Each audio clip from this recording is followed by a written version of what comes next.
जनता मालिक के पास जाते हैं। हम लोग सबके घर जाते हैं, मांग चुंग कर खाते हैं, फिर शाम को घर आ जाते हैं, आराम से सो जाते हैं, फिर सवेरे जग जाते हैं, फिर जनता के घर जाते हैं, मांग चुंग करके खाते हैं, फिर आकर के सो जाते हैं, फिर सवेरे जग जाते हैं। यही नित्य कार्य लगा रहता है। तैयारी कैसे?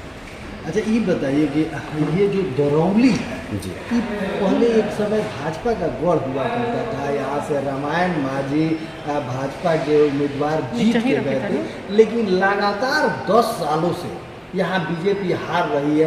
क्या कारण क्या है इसका? देखिए सच्चाई ये है कि भारतीय जनता पार्टी के एक एक कार्यकर्ता देव दुर्लभ कार्यकर्ता कहलाते हैं।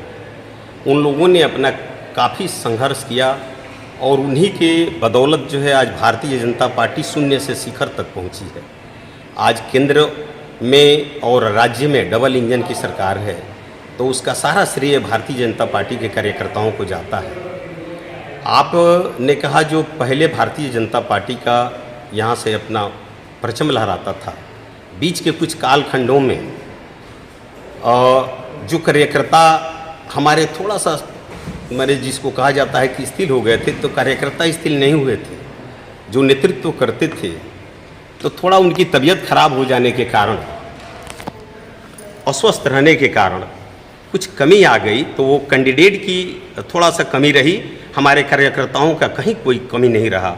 और कार्यकर्ता तो सारी चुनाव लड़ते हैं, लेकिन उसमें जो मान लीजिए प्रत्याशी होते हैं उनकी भी अहम भूमिका होती है। तो थोड़ा सा उनकी तबीयत खराब होने के कारण से इस तरह से हुआ। और आज मैं ये कह देना चाहता हूँ आपके चैनल के माध्यम से कि जितने भी कार्यकर्ता हैं वो सभी लोग एक्टिव हैं और बड़े ही जोरों से अपना पंचायत के बूथ स्तर से पन्ना प्रमुख से लेकर के सभी लोग कार्य में लगे हुए हैं। अच्छा क्या लगता है इस बार मैंने दरौली में कमल खिल जाएगा? बिल्कुल बिल्कुल निसंकोच।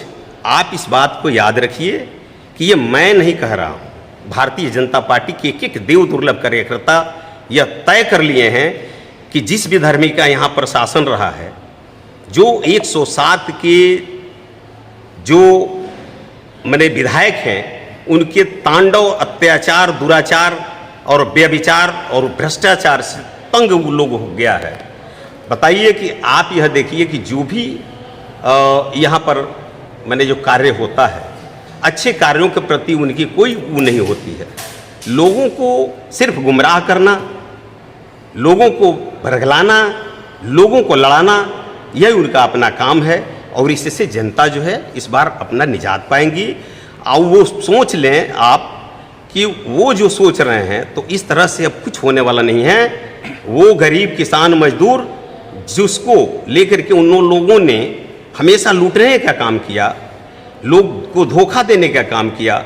आप बताइए कि जो लोग अपना कीमती समय, कीमती वोट और नोट दे करके, पैसा से लेकर के सब कुछ दे करके उनको अपना प्रतिनिधि बनाने का काम किया, ताकि उनको उससे मैंने सहानुभूतिपूर्वक उनका विकास हो सके।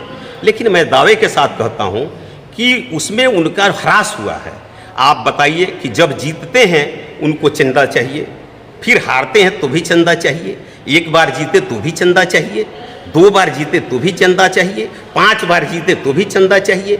ये सब जनता देख रही है। और इस बार ना उनको नोट मिलने वाला है गरीबों की तरफ से और ना वोट मिलने वाला है। सभी लोग भारतीय जनता पार्टी एनडीए गठबंधन के पक्ष में अपना मतदान करेंगे। और यह जान लीजिए कि इस बार सफाया है। अच्छा, तो आखिरी एक प्रश्न है। दरौली विधानसभा में एक तरह से कहें तो बीजेपी से प्रत्याशियों की बाढ़ आ गई है, दर्जनों लोग हैं। आपकी जो प्रत्याशी है उषा बेटा जी, लगातार 3 बार से जिला पार्षद है, बड़ा मजबूत खेमा है आपका, मजबूत एक तरह से ही पहचान है। कैसे देखते हैं, क्या माने टिकट का क्या आस है? देखिए सच्चाई ये है कि हम लोग तो कार्यकर्ता हैं, हम छोटा सा कार्यकर्ता हैं।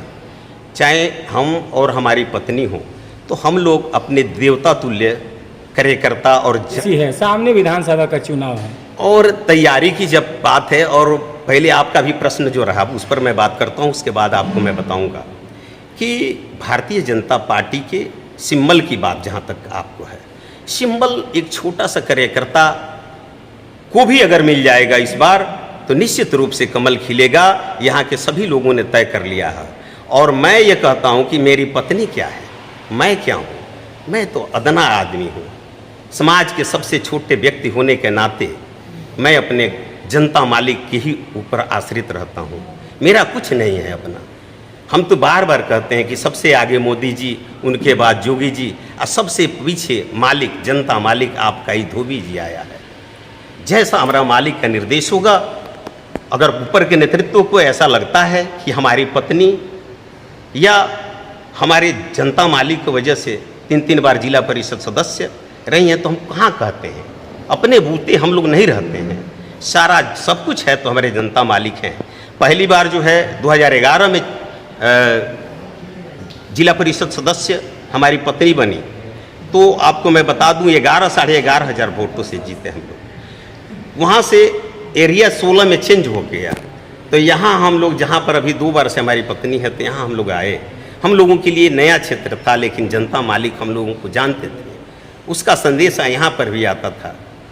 तो जनता मालिक को भरोसा हुआ, तो आज जो विधायक हैं उनकी दूसरी बार उनकी पत्नी जो है यहाँ से जिला परिषद से हारी हमारी पत्नी से, तो वो जनता मालिक की कृपा से हारी। विधायक की पत्नी को हरा नहीं तो कौन हराया, और हम क्या हराए कि अपनी वोट अपनों में दे नहीं पाए। हराने वाली जो है हमारी जनता मालिक है, और जिताने वाली भी हमारी जनता मालिक है।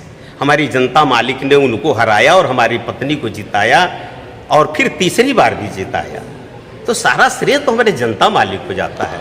आप जितने हमारे दर्शक देख रहे हैं, सुन रहे हैं, मैं हर देवता के दरवाजे पर नहीं जाता, लेकिन यहाँ आप जैसे कार्यकर्ताओं के यहाँ जाता हूँ, जनता मालिक के जाता हूँ। यही कार्य है। मैं भगवान को तो मानता हूँ, लेकिन ईश्वर तुल्य जनता आप हैं, हृदय से हम लोग मानते हैं। बहुत बहुत धन्यवाद। और निश्चित रूप से मैं यह कह दूं कि आज जो ऐंठने वाले लोग हैं, आप सावधान हो जाइए। जनता एक एक वोट जो है भारतीय जनता पार्टी एनडीए गठबंधन के पक्ष में मत दे करके निश्चित रूप से आपको उखाड़ फेंकेगी। मैं नहीं उखाड़ूंगा, कार्यकर्ता उखाड़ेंगे।